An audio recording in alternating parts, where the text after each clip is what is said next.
명실상부 최고의 해적단이었던 로저 해적단. 해적왕이었던 로저의 오른팔이었고 명왕이라고도 불리던 레일리의 뒤를 이어 로저 해적단의 넘버 3이자 해적왕의 왼팔이었던 스코퍼 가반.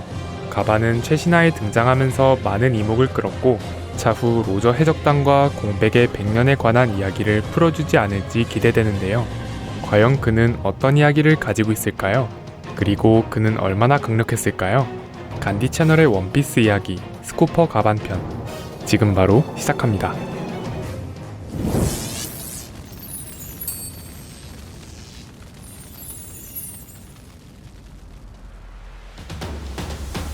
본명 스코퍼 가반, 이명 산을 먹는 자 해적왕의 왼팔, 소속 전 로저 해적단, 능력 패기, 열매 능력 보유 불명.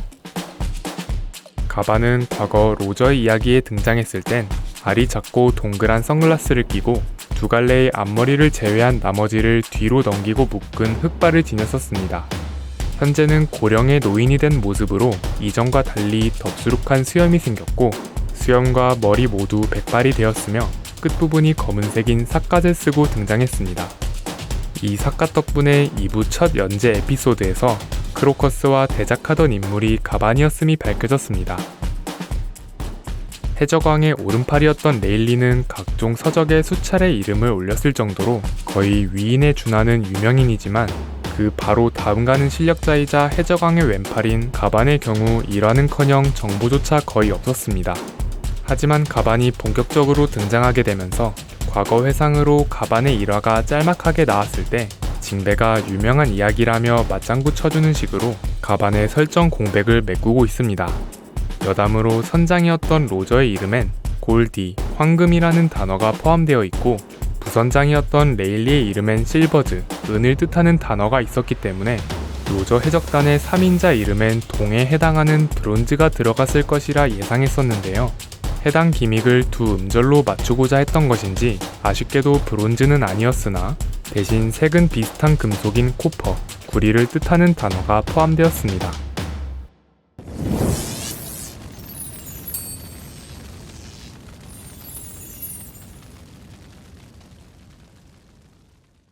가반이 로저 해적단에 합류한 시점은 정확히 밝혀지지 않았기 때문에 현재로선 레일리 이후인 것까지만 알 수 있습니다.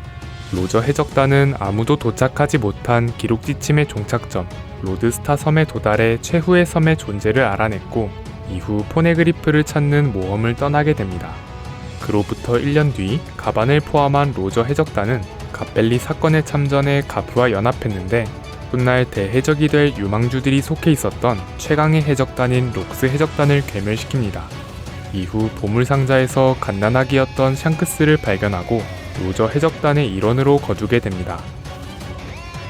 이후 대해적 시대 이전을 대표했던 삼선장의 일원인 금사자 시키와의 전쟁, 에드워 해전에 참전합니다.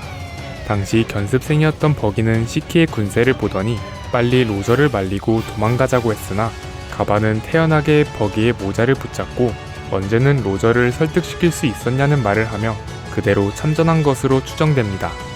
당시 전력차는 시키 측의 압도적 우위였으나 갑자기 돌풍이 휘몰아치면서 시키의 함대가 반파되는 천운이 따라준 덕에 무사히 돌파했다고 합니다.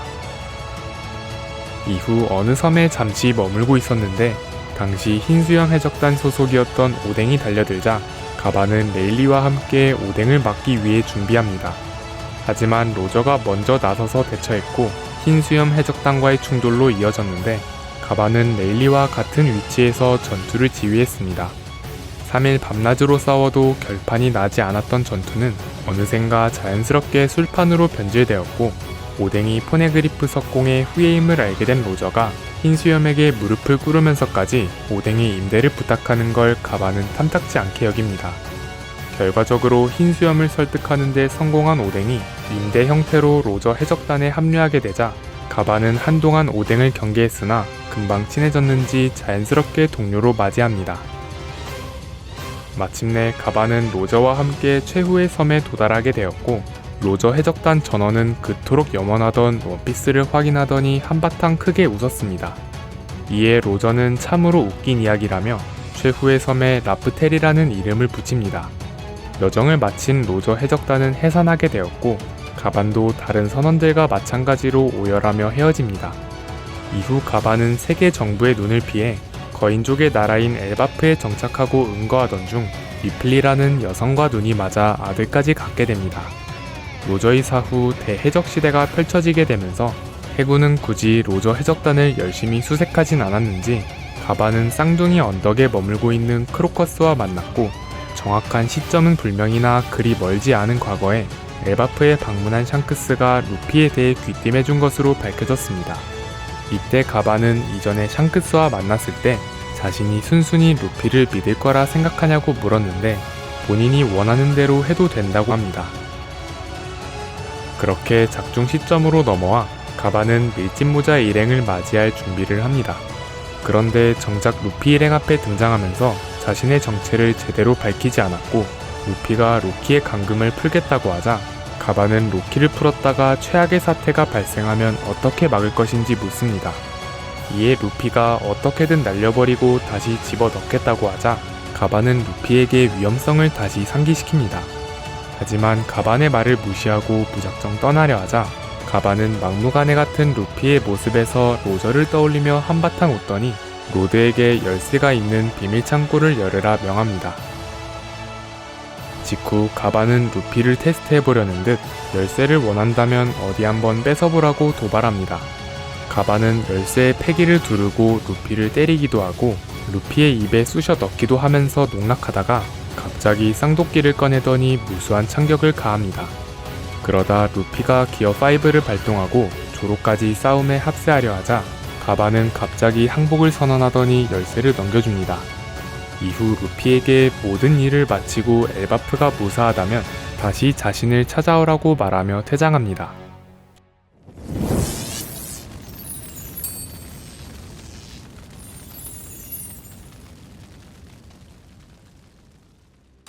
로저 해적단에는 유난히 강한 2명의 선원이 있다고 알려졌었는데 이 2명은 레일리와 가반을 가리키는 것이었습니다. 가반은 레일리와 마찬가지로 현역에서 물러난 지 오랜 세월이 지났고 작품의 핵심 복선을 알고 있다는 공통점이 있는데요. 그래서 가반이 직접 무언가를 주도한다기보단 기본적으론 신세대들의 활약을 지켜보며 지원해주는 식으로 활약할 것으로 예상되어 자세한 전투력을 논하기엔 어려움이 있을 것 같습니다. 그럼에도 공개된 내용만으로 풀어보자면 우선 가반은 양손에 도끼를 하나씩 쥐고 전투합니다. 루피와 본격적인 전투를 벌인 건 아니었으나 잠시나마 루피를 농락하는 몸놀림을 보여줬으며 도끼로 무수한 참격을 가하는 80효수라는 기술로 성의 외벽을 파괴하는 위력을 선보였습니다.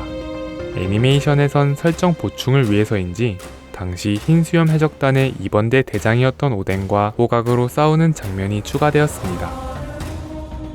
레일리가 해적왕의 오른팔이라는 이명 외에도 레일리에게 도전하는 자가 얻는 것은 명부로 가는 티켓뿐이라 명왕이라고 불리듯 가반 역시 해적왕의 왼팔 외에도 산을 먹는 자라는 또 다른 이명이 있습니다.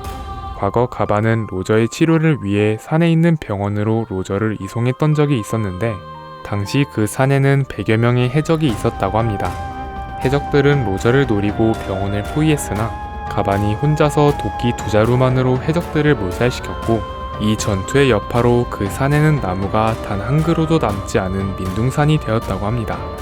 이 일화가 점차 퍼지면서 생긴 이명이라고 하며 가반이 등장했을 때 본인을 야시라고 소개했는데 산을 먹는 자의 원어 발음인 야마쿠라이에서 맨 앞글자인 야를 떼온 것으로 보입니다.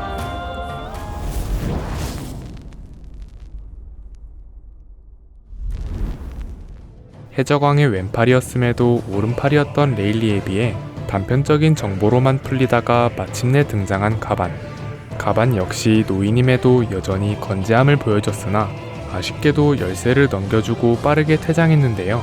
본격적인 전개가 펼쳐질 엘바프 편에서 과연 어떤 활약을 보여줄지 많은 기대가 됩니다. 긴 영상 시청 감사드리고 저희는 간디 채널이었습니다. 감사합니다.